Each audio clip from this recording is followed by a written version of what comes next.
যতনা আজকে যে দিনটা সংবিধান হত্যা আজকে দিবস কালো দিন আমাদের জন্য এই দিনটা অত্যন্ত কালো দিন।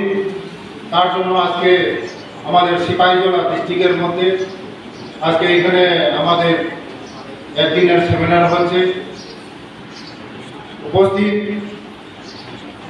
আমার এই জেলার সভাপতি, ওনাকে আমি ধন্যবাদ জানাই আমাকে আজকে নিমন্ত্রণ করার জন্য, এবং উপস্থিত রাজ্য কমিটির সম্পাদক তথা আমার দাদা রতন ঘোষ মহাশয়, উপস্থিত আর একজন আমার দাদা সুব্রত চক্রবর্তী স্পোক পার্সন আমার স্টেট, এবং উপস্থিত এই জেলার এই সভাধিপতি ম্যাডাম, এবং এই জেলারই আমার দাদা যিনি এক্স এমএলএ এবং জম্পুই আরডি ব্লকের পিসি চেয়ারম্যান, উপস্থিত সকল আমার কার্যকর্তা।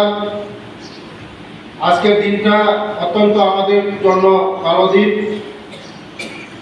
আমাকে বলা হয়েছে সংবিধান ও জরুরি অবস্থা এটা পাঠ করার জন্য, এই সম্পর্কে আলোচনা করার জন্য। সর্বশেষ আমি কংগ্রেস ভাষণে আমি বলবো যে কংগ্রেস আমাদের জন্য, এই ভারতবর্ষের জন্য, আমাদের জন্য, জনজাতির জন্য কি করেছে। সংবিধান ও জরুরি অবস্থা ভূমিকা। ভারতের সংবিধান একটি গণতান্ত্রিক ধর্মনিরপেক্ষ সার্বভৌম রাষ্ট্রের ভিত্তিক। এটি নাগরিকদের মৌলিক অধিকার এবং সরকারের সীমা নির্ধারণ করে। তবে সংবিধান একটি বিশেষ পরিস্থিতির কথা স্বীকার করেছে, জরুরি অবস্থা, ইমার্জেন্সি, যা দেশের নিরাপত্তা, অভ্যন্তরীণ শৃঙ্খলা ও আর্থিক উত্তেজনার বিভিন্ন হলেও জারি করা যায়। 1975 সালের 25শে জুন ঘোষিত জরুরি অবস্থা ভারতীয় গণতান্ত্রিক ইতিহাসে এক অন্ধকার অধ্যায় হিসেবে চিহ্নিত অবস্থায় ধরা হয়েছে। সংবিধানের জরুরি অবস্থার ধারা, ভারতের সংবিধানে 3 ধরনের জরুরি অবস্থার কথা বলা হয়েছে। যেমন 1 নম্বর জাতীয় জরুরি অবস্থা, আর্টিকেল 352, যুদ্ধ, বহির্গমন বা সশস্ত্র বিদ্রোহের সময় ঘোষণা করা হয়। এই অবস্থায় কেন্দ্র সরকার রাজ্য সরকারের উপর অধিক নিয়ন্ত্রণ প্রতিষ্ঠা করতে পারে, মৌলিক অধিকার সীমিত বা স্থগিত হতে পারে। 2 নম্বর রাজ্যের জরুরি অবস্থা, আর্টিকেল 356, কোন রাজ্যের সাংগঠনিক সংকট হলে এবং রাজ্য সরকারের পরিচালনা ব্যর্থ হলে জারি হয়। রাষ্ট্রপতি রাজ্যের দায়িত্ব গ্রহণ করে আর্টিকেল 356 এর মাধ্যমে। এবং 3 নম্বর আর্থিক জরুরি অবস্থা, আর্টিকেল 360, দেশের আর্থিক স্থিতি বিভিন্ন হলে ঘোষণা করা যায়, কখনো জারি হয়নি। 1975 সালে জরুরি অবস্থা সংবিধান কিভাবে প্রণয়িত হয়েছিল, আর্টিকেল 352 অনুযায়ী অভ্যন্তরীণ অস্থিরতার অজুহাতে জাতীয় জরুরি অবস্থা ঘোষণা করা হয়।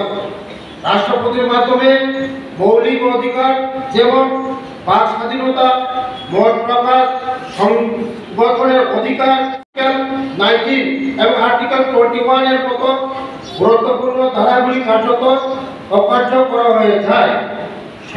সংসদের কার্যক্রম নিয়ন্ত্রণ চলে যায় এবং বিরোধী নেতাদের আটক রাখা হয়। সংবিধানগত শিক্ষা, ক্ষমতার ভারসাম্য থাকা দরকার। এককেন্দ্রিক ক্ষমতা বিপজ্জনক। সংবিধান নেই ভারসাম্য বজায় রেখে বিচার ব্যবস্থা, নির্বাহী, আইন প্রণয়নকারী থাকার মাধ্যমে।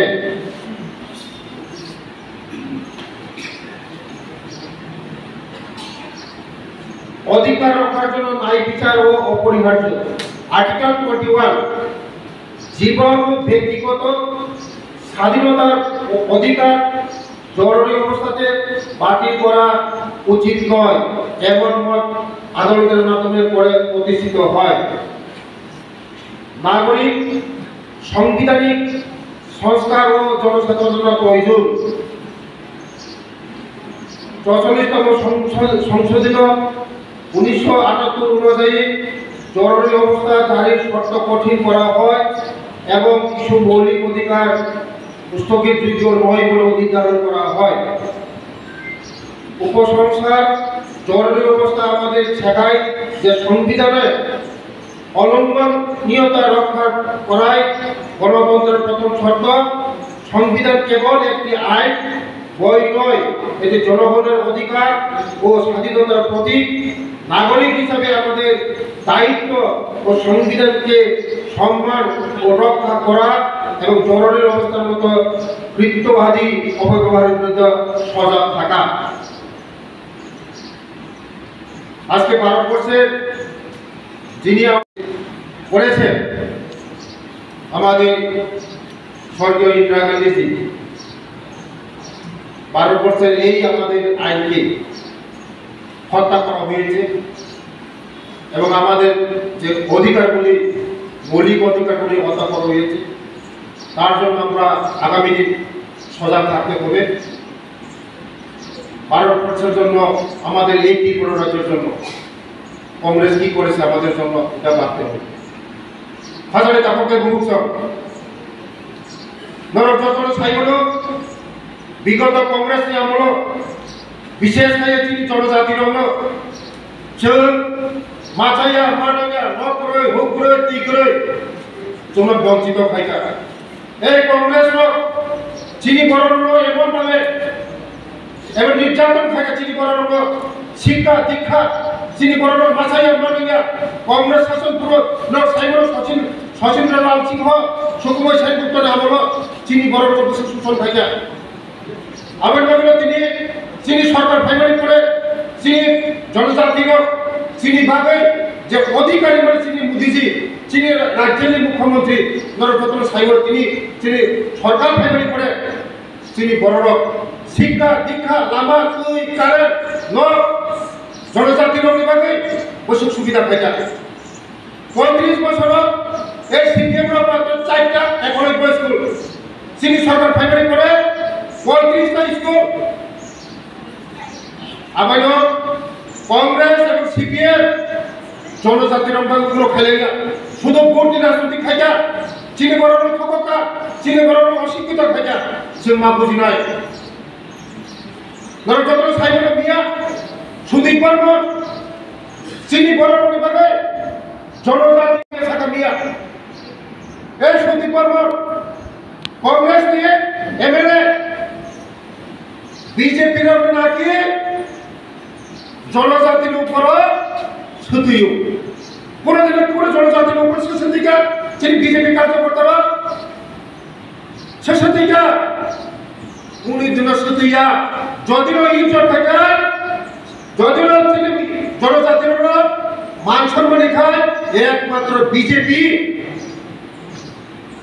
বিজেপি ছাড়া কেউ সম্মান দিয়া জনজাতির উপর। ভারতবর্ষের যত্নে কুসুম সাগর আত্মিকা রাষ্ট্রপতি দ্রৌপদী মুর্মু সাগর জনজাতি, এই রাজ্যের ভূমিপুত্র জিষ্ণুদেব বর্মন তেলেঙ্গানার রাজ্যপাল সব সম্মানী, বিজেপি সম্মানী, কংগ্রেসের সম্মানী কোনোদিনও চিন করো না, কোনোদিনও সম্মানিয়া সিপিএম করিয়া কংগ্রেস করিবে। তাই আগামী দিন চিন্তা বুঝি নাই এই জনজাতির একমাত্র উন্নতি খাই নাই, শিক্ষা দীক্ষা পুরুন নাই, চিনি লামা পুরুন নাই, তুই পুরুন নাই, যত পুরুন নাই, একমাত্র বিজেপি মোদীজির নেতৃত্বে চিনি রাজ্যে জনপ্রিয় মুখ্যমন্ত্রী মানিক সাহেবের নেতৃত্বে চিনি জনজাতির সীমা আবহিত মোতাবেক চিন্তা বুঝি নাই। আমি যত তাকে বহু প্রমাণ করি বৈষ্ণব চিনি একমাত্র মুক্তিদাতা মোদীজি, একমাত্র মুক্তিদাতা চিনি প্রফেসর ডক্টর মানিক সাহেব। বিজেপি ছাড়া ত্রিপুরা চিনি বড় কেন মুক্তি পাইয়া একমাত্র মুক্তির মানো বিজেপি ছিল সে মা বুঝি নাই। চিনি লয় চিনি এই যে বিধানসভা গোলাঘাট বিধানসভা চিনি ক্যান্ডিডেট যদি তো ভাগায় চিনি বিজেপি ক্যান্ডিডেট যতদিন খায় চিনি বিলিয়নের প্রোগ্রাম তাই তোলাই পাঁচ টাকা চিনি বড় বড় নাই তো ডেভেলপমেন্ট ধর্ম চিনি উপলাগাতে আবার অফিস কাম 6 মাস পরে এডিসি ইলেকশন ওই ইলেকশন যতন ঠিক টাইমে বাঁচাবে না চিনি ক্যান্ডিডেট যদি সঠিক জায়গা মানুষ শোনায় বুঝেছেন না হলো একমাত্র বিজেপি ছাড়া কোনো কেবল শূন্য উন্নতি খাইয়া প্রফেসর ডক্টর মানিক সাজি এই ডিজিসিসি এর মুক্তি দিবন বস কাগজ খান চাকে লড়াই ফেলে নাই খান চাকে মাছলি নাই চিনি গরম মাগো নেক্সট তাহতে বহুত 35 বছর সিপিএম এর সঙ্গে থাকা কংগ্রেস में থাকা চিন্তাই খবর জানিয়া একমাত্র চিনি মুক্তি দিবন ছিল বিজেপি ছাড়া চিনি কোনো লামা করে আবার এবারে তিনি যারা খাই নাই তিনি অনেক চিনি জনজাতি মহিলার ফাইকা অনেক চিনি বড় ফাইকা বড় পাই ফেলে একটা আমরা করো বস কাগজ খাঁচা কে সামুদ্র বইনা বস কাগজ এক ত্রিপুরা খাইনা বিকশিত ত্রিপুরা বাংলায় চিনি ত্রিপুরা সারা খাঁচাই নাই বস কাগজ দেখো ছালিয়া চিনি সুব্রত দাস ছানাই চিনি রতন দাস ছানাই হাম ছানাই বড় খানা দি চিনি জনজাতি নয় একমাত্র মুক্তি দিবন এই বিজেপি ছাড়া মুক্তি দিমাইয়া চিনি ত্রিপুরা সারা আগে এই কংগ্রেস লেডি হিন্দি কথা তোর কত সাইরো মন কুমারী মাইখাবে করে কথা লেডি হিন্দি কথা কংগ্রেস লোক সুকুমার সেন বলো শশী সিংহ বলো তোর সত্য সাইরো যারা পুরা পুলিশে পুরা এলাকা করে সাইরো ইতিহাস এই কংগ্রেস বিশেষ সূচল থেকে ত্রিপুরা রাজ্য আবার বলেছেন যে বিশ্বাস খাইয়া কংগ্রেস এবং সিপিএম এর বিশ্বাস খাইয়া একমাত্র চিনি মুক্তিদাতা বিজেপি ছাড়া চিনি কোনো লামা রই आणि কংগ্রেস মথাকা যতনা হামবাই বন্দে মাতরম ভারত পতাকা জয় বিজেপি জিন্দাবাদ হামবাই যতনা